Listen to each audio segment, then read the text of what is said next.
ఆయన బ్యాంకాక్ పోయిన వాళ్ళు ఈ లైఫ్ ఆఫ్ మసాజ్ ఎవరన్నా చేసుకొని ఉంటే నాకు ఒకసారి చెప్పండి. మనిషిని పడబెట్టిండ్రు, ఏదో ఆయిల్ పోసిండ్రు, అగ్గి మీద ఆ మనిషికి బోళ్ళ మన పెట్టి అగ్గి ముట్టించింది. తర్వాత ఆమె కాలేంత వరకు ఆఫ్ చేసింది. ఇది మనిషిని తగలబెడతానరా లేకపోతే ఏమన్నా మనిషికి మసాజ్ చేస్తానరా అర్థం కాలేదన్నా. అదేందన్నా మనిషిని గాలిపించుకోవడానికి కోసం అంత దూరం పోవాలా? నాకు అది అర్థం.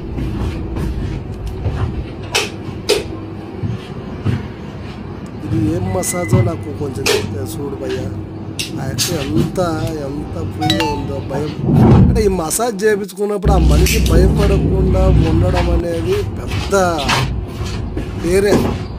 చూడు ఆ యొక్క ఎంత నిర్లక్ష్యం. మళ్ళీ అది వస్తుంది, అగ్గి ముట్టించింది, మళ్ళీ దాన్ని మాత్రం వేరే క్లాత్ పట్టేసి. అసలు ఈ మసాజ్ ఎవరైనా చేయించుకోవచ్చు ప్లీజ్ నాకు కామెంట్ పెట్టరా. ఈ మసాజ్ పేరేంటి, ఈ మసాజ్ ఎక్కడ చేస్తారు? థాయిలాండ్ పోవాలా, బ్యాంకాక్ చేయించుకోవాలి? కొంచెం అర్థమవుతుంది ఈ మసాజ్ పేరు చెప్తే నేను వింటాను ఫ్రెండ్స్ ప్లీజ్.